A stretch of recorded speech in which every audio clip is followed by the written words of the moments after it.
तो एनआईवीएच के बारे में मेरे पापा को यहाँ पे कोई टीचर थे, उन्होंने बताया था, तो उन्होंने मेरा एडमिशन कराया यहाँ पे 2006 में। स्पोर्ट्स में जैसे लेने में इंटरनेशनल फुटबॉलर हूँ क्यों, और क्रिकेट में भी हम खेलते हैं। नेशनल नागेश ट्रॉफी होती है हमारी, जैसे साइडेड क्रिकेट में होता है रणजी ट्रॉफी, वैसे ही हमारा नागेश ट्रॉफी होता है। हमारे इंस्टीट्यूट में भी जो एनआईवीएच का है, तो उसमें भी बॉल बनाई जाती है। उसमें भी साइकिल की गोलियां होती है, प्लास्टिक की बॉल होती है हमारी, तो उसमें डाल दी जाती है जिससे वो साउंड करती है। हाँ जी। ऐसे लोगों को ही शिक्षा देने का काम एनआईवीएच करता है। तो एनआईवीएच जैसे इंस्टीट्यूट से आप कांटेक्ट करें, वो आपको बहुत हेल्प करेंगे। 91.2 एनआईवीएच हेलोदून लेकर आया है अपने आप में एक अनोखी और दिल को छू जाने वाली कार्यक्रमों की सीरीज मेरी बात। उम्मीद है दोस्तों इस कार्यक्रम को आपका ढेर सारा प्यार मिलेगा और कहीं न कहीं हम सभी को जिंदगी को देखने समझने का नया नजरिया सिखला जाएगा ये कार्यक्रम। तो सुनिए प्रोग्राम मेरी बात के नित नए एपिसोड्स हर मंगलवार और शुक्रवार को सुबह 7:30 बजे व पुनः प्रसारण शाम 7 बजे।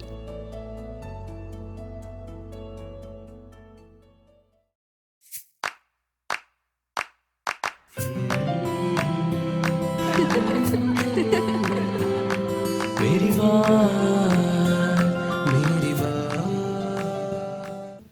नमस्कार साथियों, दोस्तों, मैं बीएड फर्स्ट ईयर का छात्र नरेश 91.2 एनआईवीएच रेडियो दून से आप सभी का स्वागत करता हूँ।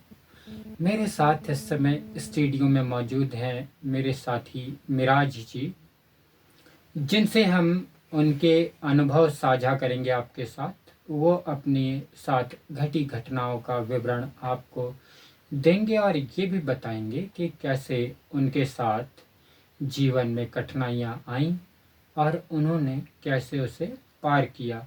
कभी कभी कहते हैं कि संघर्ष ही आदमी को सफल बनाता है। तो मिराज जी, आपका इस स्टूडियो में बहुत बहुत स्वागत है। धन्यवाद। शुक्रिया। तो अब हम आपके बारे में जानना चाहेंगे, लेकिन इसके पहले कि आपके बारे में जानना चाहें, आप अपना जो बैकग्राउंड है उसके बारे में कुछ हमारे दोस्तों को बताएंगे कि आप कैसे दृष्टिबाधित हुए और शुरू में क्या रहा आपके साथ। देखिए, मेरी दृष्टिबाधित जो मैं हूँ, वो मेरा बचपन से है। मेरी मम्मी बताती हैं कि मैं 2 साल का था तो मुझे दिखता था, उसके बाद से धीरे धीरे रोशनी मेरी जाती रही। फिर उसके बाद मेरे पापा थे जो इतने मतलब अच्छी खासी हमारी फैमिली नहीं है फाइनेंशियल उस पर, तो हम लोग डॉक्टर के पास जाते रहे। जिसने जहाँ बताया वहाँ पे गए, हमें लोगों ने बताया कि ये करना चाहिए, तो मेरे पापा ने वो किया। तो अंत में मैं नेपाल गया, वहाँ पे मुझे डॉक्टर्स ने बताया कि आपकी रोशनी है सही ही नहीं हो सकती, तो टाइम वेस्ट करके आपके कोई फ़ायदा नहीं है, आप किसी ब्लाइंड स्कूल में एडमिशन ले लो, वहाँ आप पढ़ सकते हो। तो एनआईवीएच के बारे में मेरे पापा को यहाँ पे कोई टीचर थे, उन्होंने बताया था, तो उन्होंने मेरा एडमिशन कराया यहाँ पे 2006 में। ठीक, 2006 में आप यहाँ पर आए।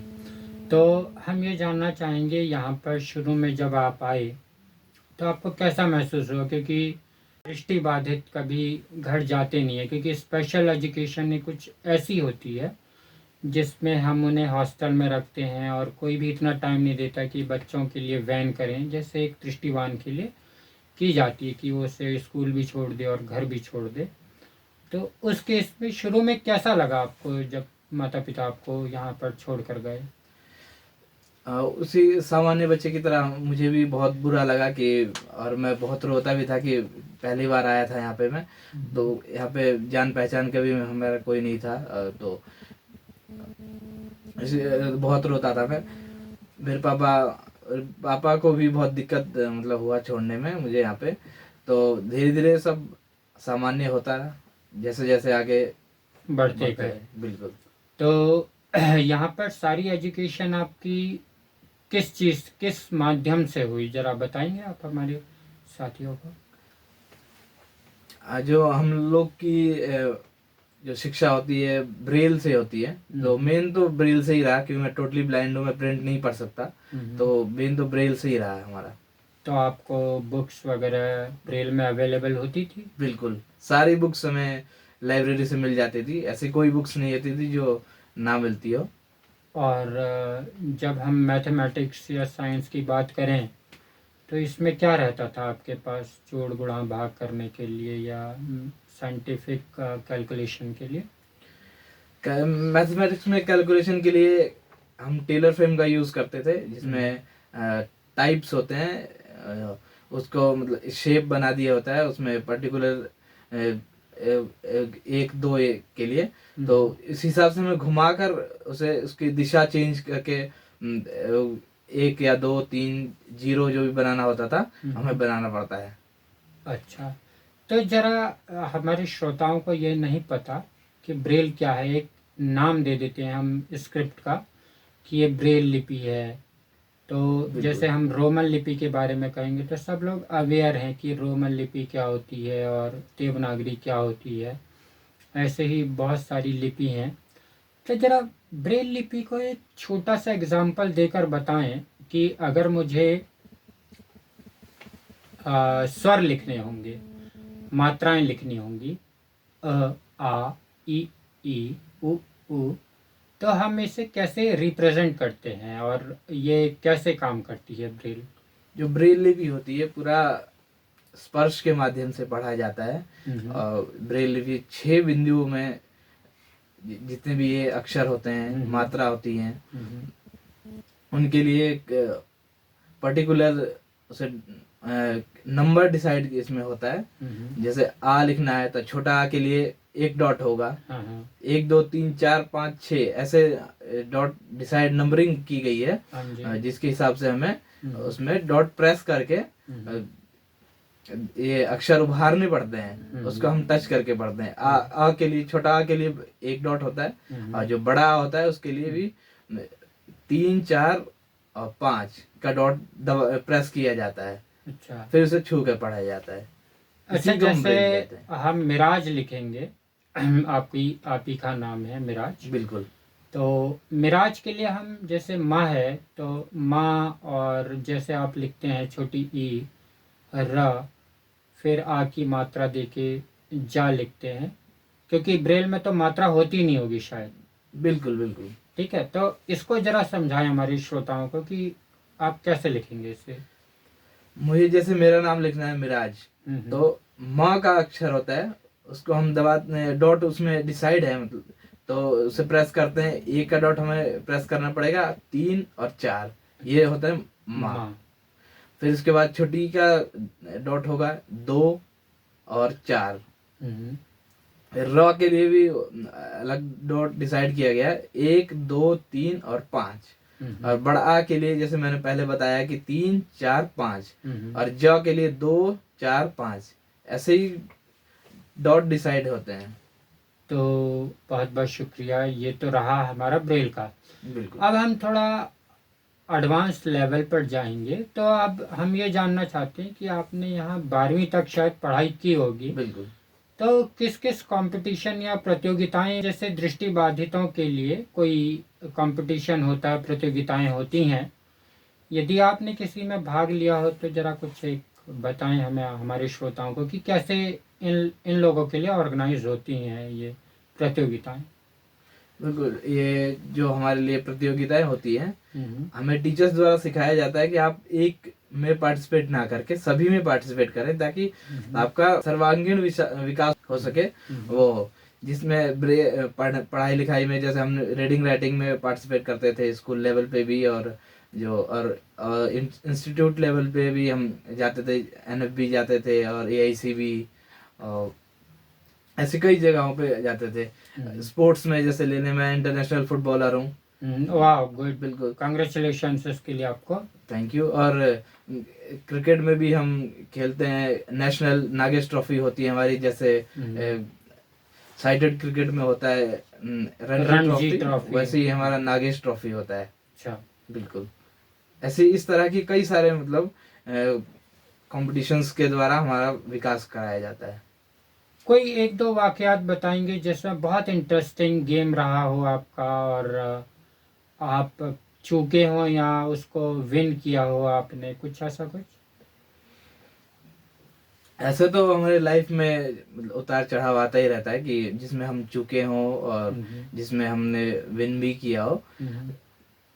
तो ऐसे बहुत सारे गेम्स रहते हैं, एक का बताना थोड़ा मैं अभी रिकॉल नहीं कर पा रहा हूँ, बाकी बहुत सारे कोई बात नहीं। अच्छा, ये जानना चाहेंगे जैसे फुटबॉल आपने कहा कि आप फुटबॉल के प्लेयर रहे हैं, बिल्कुल।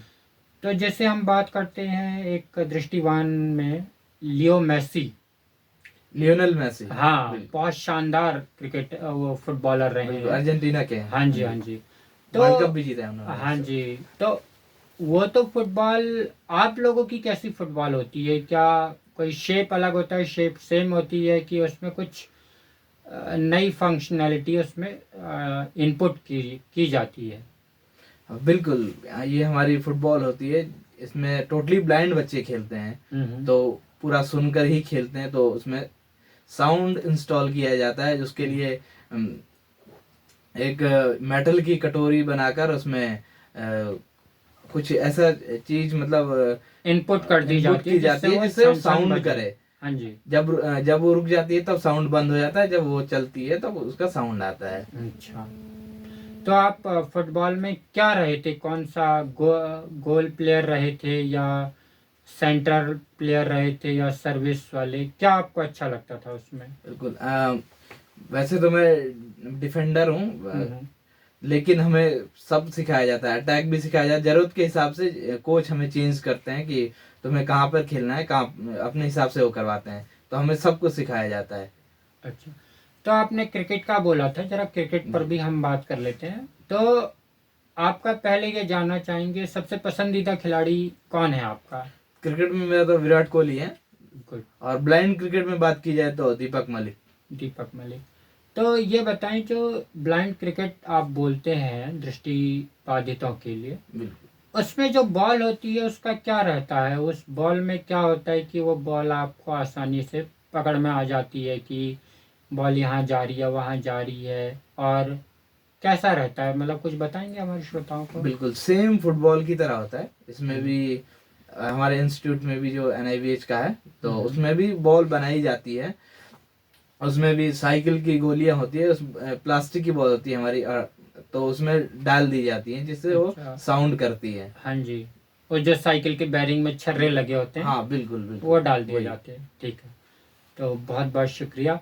तो कोई आपने कुछ जीता कभी फुटबॉल में?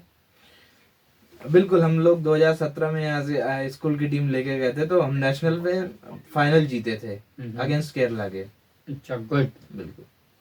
इसके लिए भी आपको बहुत बहुत थैंक्स कि आपने जीता। और मैं अब थोड़ा शौक के बारे में जान लेना चाहूँगा। ये तो हमारी शिक्षा दीक्षा और कॉम्पिटिशन्स हुआ, बिल्कुल।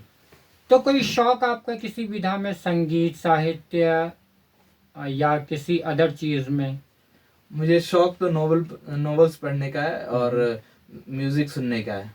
अच्छा, कोई एक आधा नॉवल, कोई कैसी, मतलब कोई एग्जांपल देकर बताएंगे? बिल्कुल, ये गोदान है प्रेमचंद की, वो मुझे काफी पसंद है। मुझे भी, मैंने भी पढ़ी थी, बहुत शानदार किताब है। तो कोई एक और? एक निर्मला है, वो भी मैंने पढ़ा था। प्रेमचंद जी की, हाँ जी, वो भी, प्रेमचंद मुझे बहुत अच्छे लगते हैं, तो मैं उन्हीं की रचनाएं पढ़ता हूँ। गुड। तो म्यूजिक में आपका क्या रहा? म्यूजिक में जैसे आपने शौक बताया, गाना बजाना या सुनना?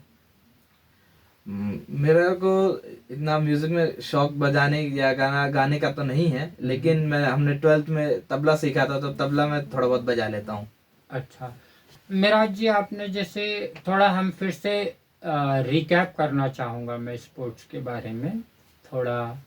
ये बताइए, आप स्पोर्ट्स तो बहुत लार्ज है, तो आपने किस किस में हिस्सा लिया, पार्टिसिपेट किया, या कौन सी चीज़ें आपको अच्छी लगती हैं और कौन सी आपको नहीं भी लगती, जिसमें इंटरेस्ट नहीं है या है, और जिसमें आपको इंटरेस्ट है वो कौन कौन सी चीज़ें हैं? बिल्कुल, मैंने स्कूल लेवल पे तो हमें मतलब सारे गेम्स सिखाए जाते थे। जैसे जैसे क्रिकेट हो गया, हम्म, फुटबॉल हो गया, हम्म, और भी कई सारे गेम्स होते हैं। Discus throw, javelin, discus throw, ये इसमें लिया फील्ड इवेंट हो, पार्टिसिपेट। बिल्कुल। और एक आता है शॉर्ट पुट थ्रो। हाँ, रनिंग्स में भी होते हैं, जैसे 100 मीटर स्प्रिंट हम्म, और 200 मीटर। लॉन्ग रेसेस में आती है, मैराथन में 21 किलोमीटर भी किया है मैंने यहाँ पे। और और भी कई रेसेस मैंने किए हैं। और लॉन्ग जंप। लॉन्ग जंप में मेरे को इतना इंटरेस्ट रहा नहीं, तो इसलिए मैंने नहीं किया वो। अच्छा, तो अब हम आपकी ग्रेजुएशन में चलते हैं। तो आपने ग्रेजुएशन में क्या किया? ग्रेजुएशन कहाँ से की? आपको कैसे पता चला कि ग्रेजुएशन का क्या है? कहाँ से किया आपने, कुछ बताएंगे? 12वीं के बाद यहाँ पे पास करने के बाद, जैसे हमें सीनियर्स द्वारा गाइड किया गया कि यहाँ दिल्ली यूनिवर्सिटी में आप जाओ, आपको वहाँ पे बहुत एक्सपोजर मिलेंगे। तो मैंने यहाँ पे NIVH में टॉप भी किया था, तो मेरे को बहुत अच्छा कॉलेज मिल गया था, शुक्रिया। हिंदू कॉलेज। तो वहाँ से मैंने ग्रेजुएशन किया, और बदकिस्मती से लॉकडाउन आ गया, तो उसकी ये तो वजह से सबके साथ रहा। बिल्कुल, हाँ जी। तो कॉलेज का इतना एंजॉय नहीं कर पाए। और बस यही रहा। तो किस सब्जेक्ट से आपने किया ग्रेजुएशन? ग्रेजुएशन मेरा history plus pol science BA program रहा था। अच्छा, तो आप उसमें क्या रहे थे? एवरेज स्टूडेंट रहे थे कि फर्स्ट डिवीजन आई थी, सेकंड आई थी? फर्स्ट डिवीजन तो खैर एक ही दो की आ पाती है, एक ही की आ पाती है। तो मेरा खैर एवरेज ही रहा था, 73% मेरी बनी थी ग्रेजुएशन में। ये फर्स्ट डिवीजन में आया आपका। यूँ तो बहुत सारे लोग होते हैं जो आगे बढ़ते हैं, सेमेस्टर वाइज था। तो अब आपकी ग्रेजुएशन के बाद आपने भविष्य को लेकर क्या सोचा? कहाँ आप जाएंगे? कोई ऐसी लाइन जिसको आप डिसाइड करते हो एज अ प्रोफेशनल? मेरा शुरू से ही रहा है कि मैंने अपने टीचर्स को देखा है, तो मुझे शुरू से मैंने डिसाइड कर लिया था मुझे टीचर बनना है। तो मैंने यहाँ पे B.Ed में एडमिशन लिया है फिलहाल। तो मेरा टीचर बनने का ही इरादा है। तो ये बीएड क्या है? मतलब बीएड में आपने जो लिया, दो तरह के होते हैं कि स्पेशल बीएड, एक जनरल बीएड। थोड़ा आपने जिस बीएड में लिया है उसके बारे में कुछ बताएंगे हमारे श्रोताओं को? बिल्कुल, ये जनरल B.Ed होता है, जो सामान्य जन के लिए B.Ed कराया जाता है। जैसे साइटेड पर्सन्स को कैसे पढ़ाना है, ये सिखाया जाता है। और स्पेशल B.Ed होता है, जिसमें 3 कैटेगरी होती है, VI, MD और DB। VI में होता है जो विजुअली चैलेंज पर्सन को कैसे पढ़ाना है आपको, उसमें कैसे टूल्स का प्रयोग करना है।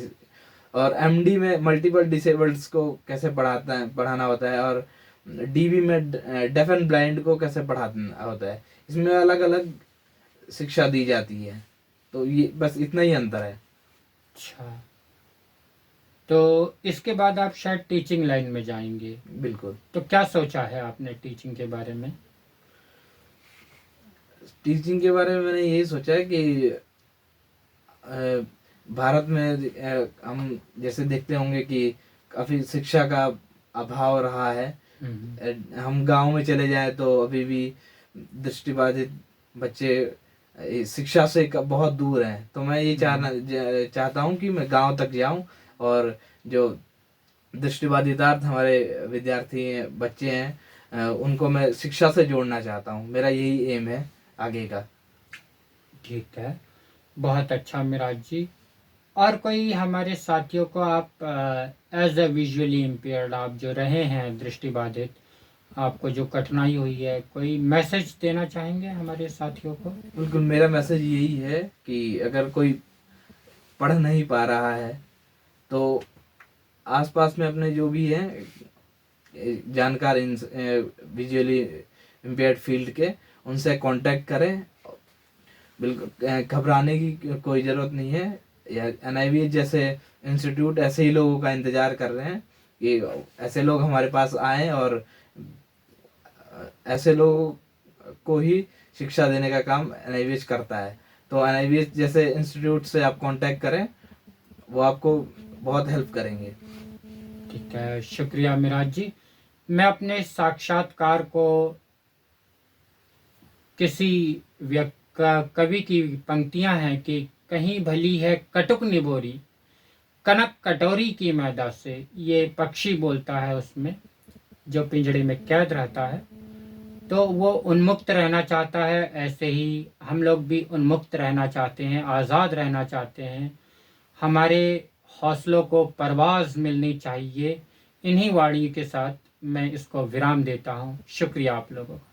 सुनते रहिए 91.2 NIVH हेलोदून। नमस्कार।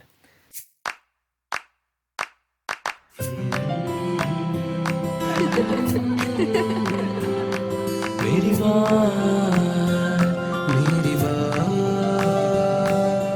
आशाओं की दीप जले एक नई राह संग चले, मिल रही है खुशियों के ये खजाने।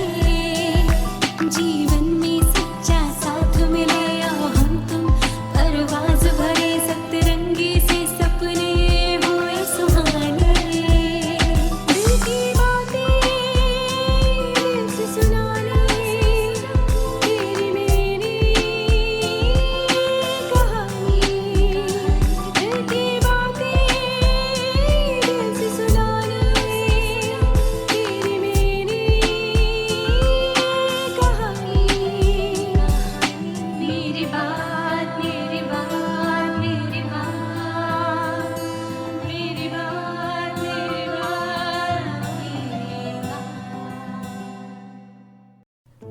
दोस्तों, हम आ पहुंचे हैं कार्यक्रम मेरी बात के आज के एपिसोड के समापन पर। लेकिन हाँ, जिंदगी की और भी किताबें हैं जिनके पन्ने पलटने अभी बाकी हैं। उसके लिए करना होगा थोड़ा और इंतजार। कार्यक्रम मेरी बात, जिसमें सुनते हैं आप दिव्यांग जनों के जज्बात, हर मंगलवार और शुक्रवार सुबह 9 बजे, पुनः प्रसारण शाम 7 बजे। ऐसे ही बने रहिए 91.2 NIVH हेलोदून के साथ। नमस्कार।